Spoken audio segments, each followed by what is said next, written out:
जय जी तज्जयति परम ज्योति समं समस्तैरनन्तपर्यायै दर्पणतल एव सकला प्रतिफलति पदार्थमालिका यत्र। पंच परमेष्ठी भगवान की जय।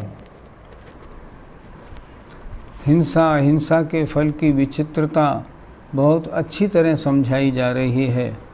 नए नए श्लोकों में न मालूम कहाँ कहाँ से आचार्य महाराज नई नई बातें आके कह रहे हैं।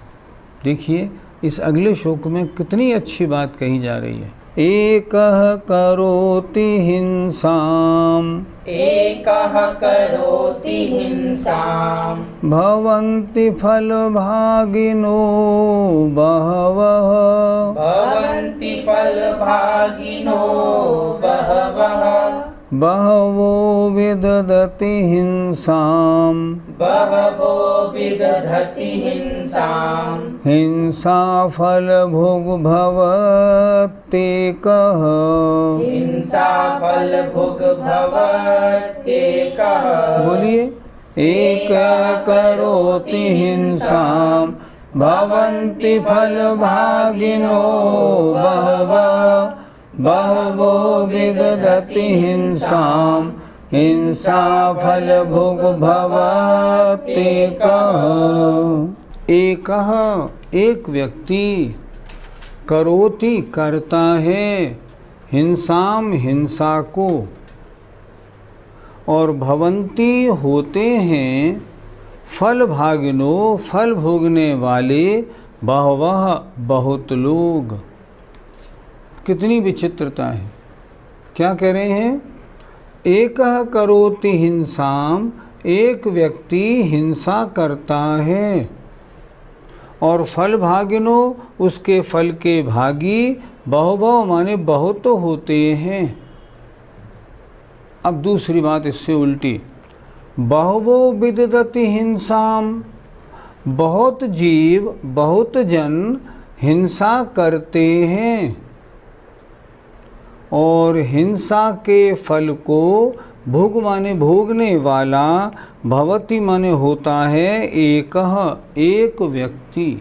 ऐसा कैसे हो सकता है कि हिंसा केवल एक व्यक्ति करे और फल बहुत सौ को भोगना पड़े? एक व्यक्ति टीवी पे दो मुर्गों को दो भैंसों को लड़ा रहा है। कौन लड़ा रहा है? एक व्यक्ति। देख कौन रहे हैं? टीवी पे हजारों लाखों लोग। वहाँ भी हजारों लाखों लोग उस मैदान में हैं, क्योंकि बहुत से देशों में तो भैंसों की लड़ाई का फैशन और मेला होता है। देखने वाले कितने हजारों लोग उसको देख रहे हैं। करना वाला एक व्यक्ति, देखने वाले हजारों व्यक्ति। पाप किसको लगेगा? सबको लगेगा। उसी तरह देखिए व्यापार है। एक व्यक्ति की कपड़े की दुकान थी। उस कपड़े की दुकान में साड़ियाँ बेचता था। महाराज का उन्हें उपदेश सुना और उपदेश सुन के क्या हुआ, उसने अपनी दुकान से सारी रेशमी साड़ियाँ हटा दी। जब रेशमी साड़ियाँ हटा दी तो बिक्री कम हो गई, आमदनी कम हो गई।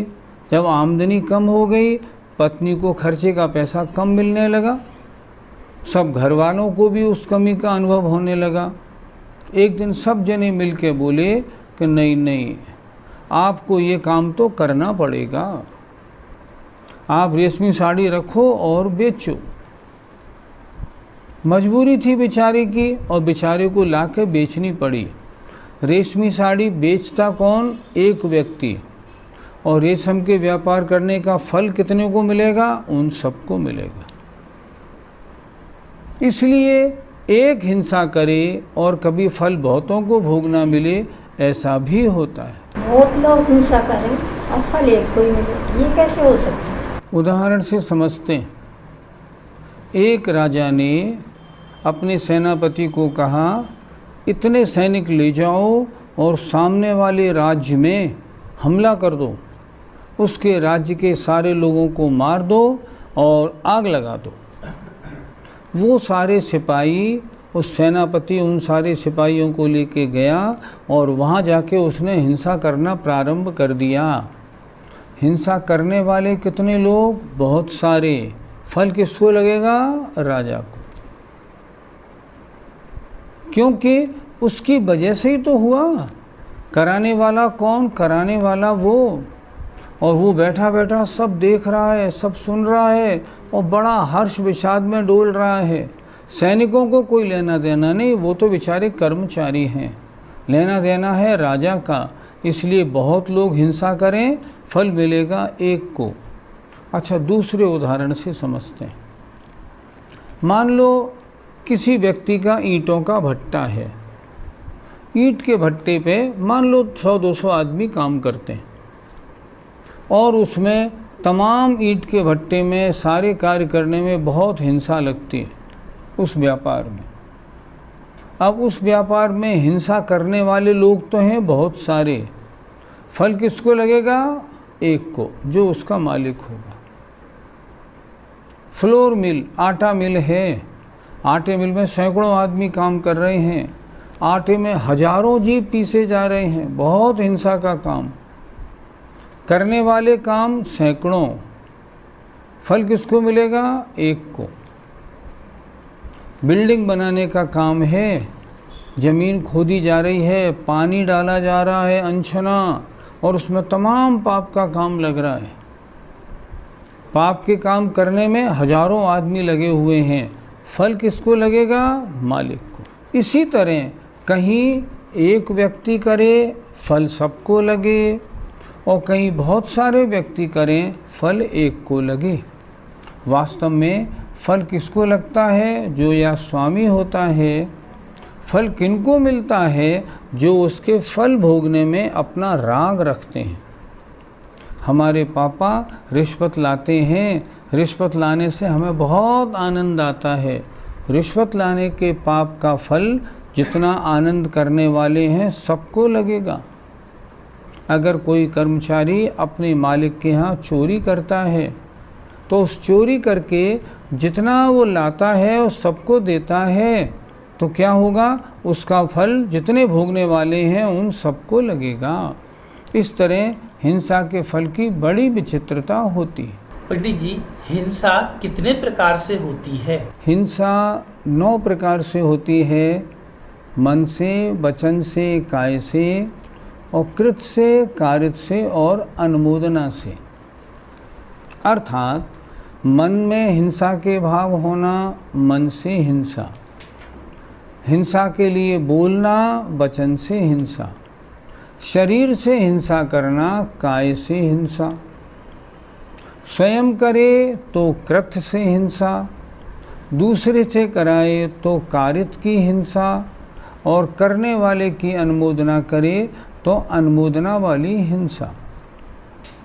अब इस 9 प्रकार की हिंसा में उस व्यक्ति के जितने परिणाम जहाँ लगे हुए हैं वहाँ उसको उतनी हिंसा लगेगी। जैसे जो व्यक्ति टीवी पे भैंसों की लड़ाई दिखा रहा है लड़ते हुए, वो तो कृत की हिंसा कर रहा है, और जो देखने वाले अनुमोदना कर रहे हैं, ताली बजा रहे हैं, वो अनुमोदना रूप हिंसा कर रहे हैं। हिंसा किस में ज़्यादा लगेगी? कृत में ज़्यादा लगेगी। और वास्तव में देखा जाए तो कृत से ज़्यादा हिंसा अनुमोदना वाले की भी हो सकती है। ये बात इस पर डिपेंड करती है आपके आत्मा के परिणामों में तीव्रता कितनी है। कोई शरीर से कर रहा है फिर भी उसको उतनी हिंसा नहीं लगेगी जितनी अनुमोदना करने वाले को लगेगी। करने वाला कर रहा है मालिक की आज्ञा से, मजबूरी है। अनुमोदना वाला अनुमोदना कर रहा है देख के अपनी मर्जी से, उसको ज़्यादा मिलेगा, उसको कम मिलेगा। हिंसा का फल जब भी देखना समझना हो, हम सबको अपनी गृहस्थी में भी इसका फल ऐसे लगाना चाहिए। एग्जाम्पल देखें आप, महिलाएं पराधीन होती हैं, महिलाएं पराधीन होती हैं। घर में मालिक ने कहा तुमको आज ये चीज़ बनानी है, मान लो आज प्याज की सब्जी बनानी है। अब उसकी मर्जी नहीं है कि नहीं आज तो अष्टमी है, आज प्याज मत बनवाओ। नहीं हमें तो आज प्याज खानी है, प्याज बनानी पड़ेगी, मान लो।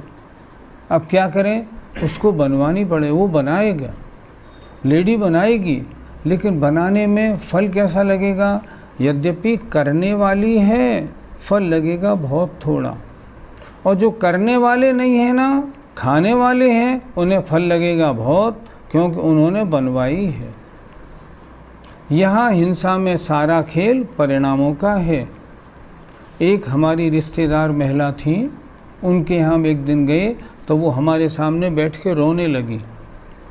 हमने पूछा क्या बात है, क्यों रोती हैं? उन्होंने कहा क्या बताऊं, मेरे पतिदेव मेरे साथ ठीक नहीं करते। हमने कहा क्यों, क्या बात हो गई?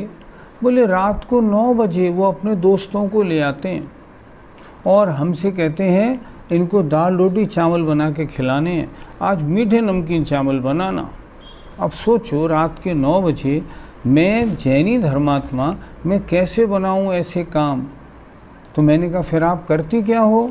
बोले करती क्या हूँ, स्त्री हूँ, पराधीन हूँ, इसलिए रोती जाती हूँ, खाना बनाती जाती हूँ, क्या करूँ? लड़ भी तो नहीं सकती इनसे। अब उस समय कृत है, हिंसा करने वाली कर रही है, लेकिन ज़्यादा पाप किसको लगेगा? जो करा रहा है। तो हिंसा में मन वचन काय कृतकारित अनुमोदना से हम विचार करेंगे तो बात बहुत अच्छी समझ में आ जाएगी। इस श्लोक से हमें क्या समझना है? श्लोक से ये समझना है कहीं भी हिंसा वाले कार्य हों टीवी आदि पर मत देखिए। टीवी आदि पर हार जीत वाले प्रसंगों को बिल्कुल मत देखिए। परिणामों में उत्तेजना वाले लाने वाले विकारी जो कार्य हों बिल्कुल मत देखिए दूर दूर तक। क्या करें? परिणामों में अगर देखना है टीवी तो परिणामों में विशुद्धि लाने वाली चीज़ देखिए, ऐसा देखिए। अन्यथा क्या होगा? वे कारण, वो वस्तु जो आपके परिणामों में पुण्य का निमित्त बन सकती है, वो पाप का निमित्त बन जाएगी। हमें क्या करना? हिंसा के कार्यों से जितना बच सकें उतना बचना है। गलत कार्यों से जितना बच सकें उतना बचना है। रिश्वतखोरी, भ्रष्टाचार, इनसे बचना है। मैं ऐसी महिलाओं को जानता हूँ। एक महिला ने अपनी बात सुनाई। उन्होंने बताया मेरे पतिदेव स्टेट बैंक में मैनेजर थे। एक बार उन्होंने किसी का कोई काम निपटाया होगा तो उनको 5,000 रुपये रिश्वत के मिले। बड़े खुश हुए, वो आए और आके उन्होंने मुझे 5,000 रुपये दिए। ले 5,000 रुपये रख, आज तो एक व्यक्ति का काम निपटाया, 5,000 रुपये लिए। महिला क्या कहती है? ये उसके रुपए हैं रिश्वत के? हाँ, मैं सोच रही थी आज कि आज 1 तारीख तो है नहीं, रुपए आ कहाँ से गए? ये रुपए मैं काम में नहीं लूँगी, ये रुपए वापस करो। तो वापस कैसे करो? मैंने काम किया है उसकी मेहनत का। नहीं, ऐसे नहीं। मेहनत का करते हो जो काम, उसका वेतन मिलता है। वेतन का भोग करना हमारा कार्य है। ये अन्याय का रुपया है, ये पाप मैं नहीं झेल पाऊँगी। उसने कह दिया ये रुपया वापस होना चाहिए। अगले दिन जब वो सज्जन गए, उन्होंने कहा ऐसे नहीं, मेरे सामने आप पहले फ़ोन करिए, उसको बुलाइए और उससे कहिए भाई मेरी पत्नी स्वीकार नहीं कर रही है, इन रुपयों को तू वापस ले जा। और उससे कहिए घर पे आके मुझसे रुपए वापस ले जाएगा। और उसने रुपए वापस कर दिए। ये होता है हिंसा उसने की, मैं फल का भागी क्यों बनूं? ये मत सोचिए कि अगर हिंसा का कार्य पति करता है तो घर वाले हिंसा के भागी नहीं। घर वालों की अनुमोदना तो है, अनुमोदना है, फल के भागी होंगे। लेकिन जो घर वाला मने करता है, धंधा बदल दो, बिल्डिंग बनाने का काम करते हो, इसमें बहुत हिंसा होती है, नहीं हमें नहीं चाहिए ज़्यादा पैसा, हम तो कम पैसे में गुजारा कर लेंगे।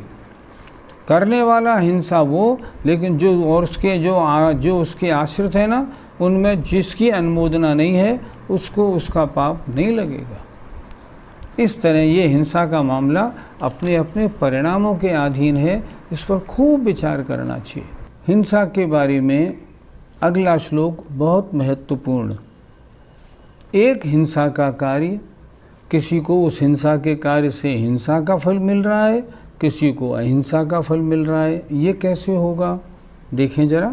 कस्यापि दिशति हिंसा, कस्यापि दिशति हिंसा, हिंसा फलमेकमेव फल काले, हिंसा फलमेकमेव फल काले, अन्यस्य सैव हिंसा, अन्यस्य सैव हिंसा, दिशत्यहिंसा फलं विपुलम्, दिशत्यहिंसा फलं विपुलम्। बोलिए।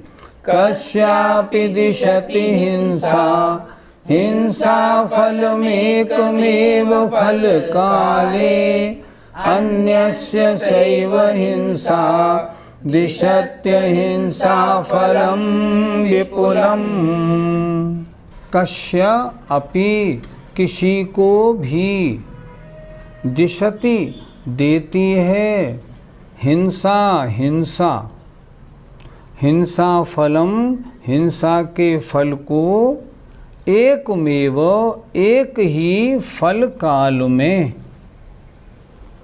अर्थात किसी को हिंसा एक फल काल में हिंसा के फल को ही देती है। हिंसा की है, फल मिलेगा हिंसा का, एक काल में उस हिंसा का फल मिलेगा। अन्यस्य, दूसरे को, सैव, वैसी ही हिंसा, संधि विच्छेद करें, दिशति, अहिंसा फलम विपुलम, देती है अहिंसा के फल को, विपुल माने बहुत। यहाँ हिंसा हो रही है, ये एक फल काल में हिंसा के फल को देने वाली है, इसका फल हिंसा रूप। और वही हिंसा जो दूसरे को अहिंसा के फल को दे रही है। क्या विचित्रता है, परिणामों की बात। पंडित जी, ये विषय तो थोड़ा कठिन सा लग रहा है, इसको उदाहरण से समझाइए। पहले सुनते थे कि चारों अनुयोगों में चारों ही पढ़ने योग्य हैं। प्रथमानुयोग पहले पढ़ा था तो बहुत सारे प्रसंग प्रथमानुयोग के याद थे। एक प्रसंग पहले पढ़ा था, अभयदान की कथा। अभयदान में कथा कौन प्रसिद्ध हुआ? सूअर। सूअर कैसे प्रसिद्ध हुआ? एक मुनि महाराज एक गुफा में ध्यानस्थ थे। पूर्व का बैरी कोई जीव था, वो मर के शेर बना था। शेर बना था, उसने दूर से देखा कि ये मुनि महाराज वहाँ बैठे हैं। पूर्व का वैर था, तो पूर्व के वैर के कारण हिंसा करने के परिणाम अंदर जागृत हो गए। वो दौड़ के आया और गुफा के दरवाजे पे मुनि महाराज को अच्छी तरह देख के और उन पर गुर्राने लगा और कूदने की तैयारी करने लगा। इतने में क्या हुआ, पूर्व के जैन धर्म के संस्कार वाला कोई जीव किसी कारणवशात सूअर पर्याय में आ गया था। वो उसी जंगल में जंगली सूअर बना था। कहते हैं जंगली सूअर बहुत बलशाली होता है और वो शेर से भी टक्कर ले लेता है। उसने जब मुनि महाराज को देखा तो उसके दिल में पूर्व के संस्कार से थोड़ी भक्ति और वात्सल्य भाव, कुछ प्यार भक्ति जागृत हो गई। उसने जब देखा कि ये शेर कूदने को तैयार है तो उस शेर से उन मुनि महाराज को बचाने के लिए वो सामने आ गया और शेर के साथ उसने भयंकर लड़ाई लड़ी। बहुत देर तक लड़ाई होती रही। नतीजा क्या मिला? दोनों लहूलुहान हो गए और दोनों वहीं मर गए। अब आप देखें, एक ही काम हुआ मरने का। वो उससे लड़ा, वो उससे लड़ा। पर्पस क्या था? सिंह लड़ा था इसलिए मैं मुनि महाराज को खा जाऊं। सूअर लड़ा था इसलिए मुनि महाराज की रक्षा करनी है। काम दोनों का एक सा है। आपस में लड़े, उसने उसको मार डाला, उनने उसको मार डाला। फल क्या हुआ? सूअर तो मर के स्वर्ग में गया और शेर मर के नरक में गया। ये अभयदान की कथा पढ़ी थी, वो यहाँ बिल्कुल घटित होती है। कितनी अच्छी बात घट रही है। किसी को तो हिंसा एक हिंसा के फल को दे रही है और दूसरे को वही हिंसा जब फल देने का काल आया तो अहिंसा के फल को दे रही है। एक मारने के परिणाम से लड़ा है, एक बचाने के परिणाम से लड़ा है। दोनों मरे हैं, दोनों को फल अलग अलग मिल रहा है। इस प्रकार एक ही प्रकार की हिंसा में जैसे परिणाम वैसा फल होता है। पंडित जी, यदि कोई व्यक्ति हिंसक व्यापार से रुपया कमाए और उसे दान कार्य में लगा दे, तो उसे उस हिंसक व्यापार करने का फल मिलेगा या नहीं? व्यापार में जो हिंसा उसने की है उसकी उद्यमी हिंसा है।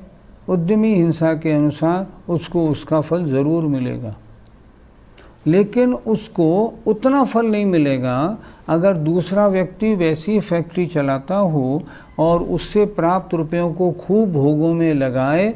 उसके तो महान गृद्धता है और महान पाप का फल लगेगा। उसको डबल फल लगेगा। पहले उसने रुपया कमाने में भी पाप किया और भोगने में भी पाप कमाया।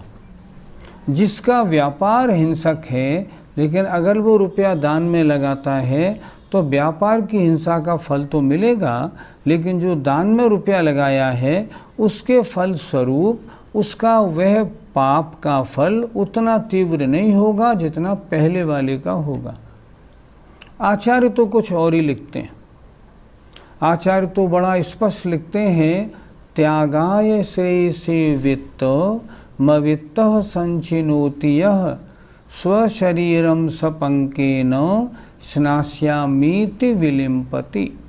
इष्टोपदेश में, इष्टोपदेश बहुत अच्छा ग्रंथ है, सबको पढ़ने लायक समझने लायक है। बड़ा सरल ग्रंथ है, एकदम बढ़िया। क्या लिखा इसमें? त्याग दान करने के लिए या धार्मिक अनुष्ठानों के लिए मुझे पैसा चाहिए। अगर किसी के पास पैसा ना हो और वो दान देने के लिए रुपया कमाए, अवित्तम संचिनोति यः, तो समझना जैसे पहले वो शरीर में कीचड़ लगा रहा है और उसके बाद कह रहा है, क्यों कीचड़ क्यों लगा रहे हो? मुझे नहाना है ना, तो पहले कीचड़ लगा रहा हूँ फिर नहाऊंगा। अर्थात पहले रुपया कमाने में जो पाप किया, इतना पाप कमाया, और फिर दान दिया, उससे पाप के फल को हल्का किया। उससे अच्छा तो ये है जो रुपया कमाने का पाप ही ना करे। जय जिनेंद्र।